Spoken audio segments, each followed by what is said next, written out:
नमस्कार मंडळी, जयश्री मराठी रेसिपीमध्ये तुमचे खूप खूप मनापासून स्वागत करते। आज आपल्या रेसिपीमध्ये छान पालक पुरीची रेसिपी मी आज तुमच्यासोबत शेअर करत आहे। आकार तुम्ही बघू शकता, वेगळ्या पद्धतीचा आकार दिलेला आहे मी। आणि बटाट्याची भाजी, कोणताही मसाला वाटण न करता मी छान झटपट बटाट्याची भाजी सुद्धा बनवली आहे। तर व्हिडिओ कुठेही स्किप न करता पूर्ण डिटेल बघा। चला तर रेसिपीला आपण सुरुवात करूया। तर इथे सर्वात पहिले 2 ग्लास पाणी घेतलं मी एका भांड्यामध्ये। त्यानंतर एक जुडी पूर्ण पालक मी स्वच्छ साफ करून घेतली, त्याचे पूर्ण देठ काढून घेतले। पूर्ण एक जुडी पालक इथे घेतलेली आहे मी। पालक आपल्याला स्वच्छ धुवून घ्यायची। पालकेला बरीच माती असते, त्यामुळे स्वच्छ छान 2 पाण्याने किंवा एका पाण्याने तरी स्वच्छ धुवून घ्यायची। त्यानंतर एका मिक्सरच्या भांड्यामध्ये पूर्ण पालक आपल्याला टाकून घ्यायची। त्यानंतर मी 2 ते 3 हिरव्या मिरच्या, अद्रक आणि लसणाच्या पाकळ्या घेतल्या 2-3। त्यानंतर कोथिंबीर टाकायची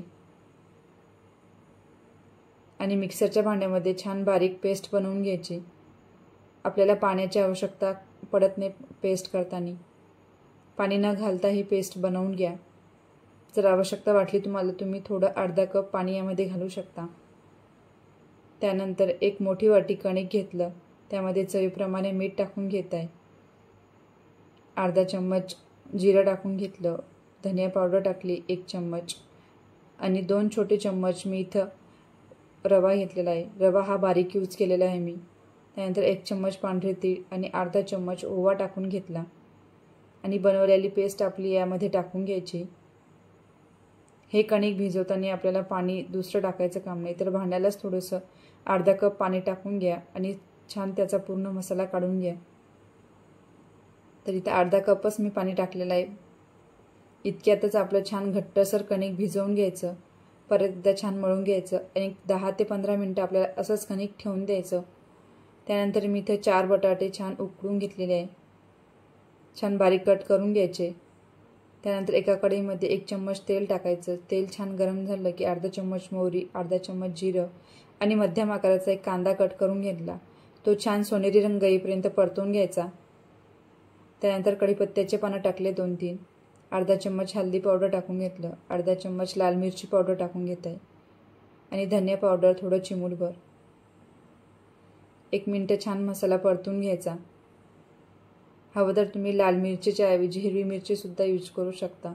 लाल मिरचीच्या बटाट्याची भाजी नसेल बनवायची तर तुम्ही हिरव्या मिरची सुद्धा बनवू शकता। कट केलेला बटाटा मी यामध्ये टाकून घेतला, चवीप्रमाणे मीठ टाकून घ्यायचं आणि 1 मिनिट भाजी छान मिक्स करून घ्यायची। भाजी आपल्याला शिजवायचं काम नाही, कारण आपण बटाटे शिजवलेलेच घेतलेले आहे।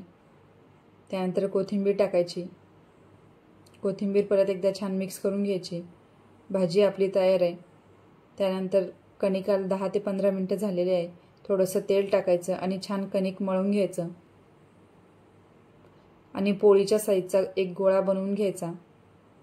जसं आपण चपाती किंवा पोळीला घेतो तशाच साईजमध्ये आपल्याला एक गोळा बनवून घ्यायचा। थोडंसं पीठ लावून छान पोळी लाटून घ्यायची। ही पोळी लाटताना आपल्याला जास्त पातळ नाही तर जास्त जाडी पण लाटायची नाही, जेणेकरून छान तर्र अशी पुरी फुगते सुद्धा। तुम्ही जास्त पातळ लाटली तर पुरी कडक होते आणि जास्त जाडी लाटली तर पुरी कच्ची राहते। त्यामुळे मध्यम आकाराची अशी पोळी आपल्याला लाटून घ्यायची आणि पोळीमध्ये आपल्याला 2 कट पाडायचे, जेणेकरून छान अशी त्रिकोणी आपली पुरी तयार होते। तर इथे छान मी 2 कट टाकून घेतले आणि त्रिकोणी साईजची आपली पुरी तयार झाली। काहीतरी वेगळ्या साईजची आणि अशा पद्धतीने जर तुम्ही पुरी बनवल्या तर पटकन सुद्धा होते, वेळ सुद्धा लागत नाही पुरी बनवायला। तर तशाच पद्धतीने दुसरी एक पोळी लाटून घेतली मी आणि परत मी तशाच काप करून घेतले आणि आपल्या पुऱ्या मी बनवून घेतल्या। एका प्लेटमध्ये पूर्ण पुऱ्या काढून घेत आहे। त्यानंतर मी तेल ठेवलं होतं तळण्यासाठी। तेल छान गरम झालेलं आहे। गॅसचा फ्लेम हाय ठेवायचा, लो गॅसवर तळायचा नाही। लो टू मीडियम जरी तुम्ही गॅस ठेवला तर पुरी तेल पकडते, त्यामुळे हाय गॅसवर आपल्याला छान पुरी तळून घ्यायची। पुरी बघू शकता फुगलेली आहे।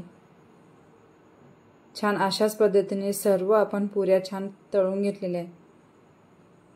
पुरी लाटताना कधी पण लक्षात ठेवायचं की पुरीचं छोटी पुरी हो या तुम्ही अशी मोठी पुरी लाटत असाल तर जास्त पातळ लाटायची नाही, तर जास्त जाडी पण लाटायची नाही, मध्यम ठेवायची, जेणेकरून छान खुसखुशीत पुरी तयार होते आणि जास्त नरमही होत नाही आणि जास्त कडकही होत नाही.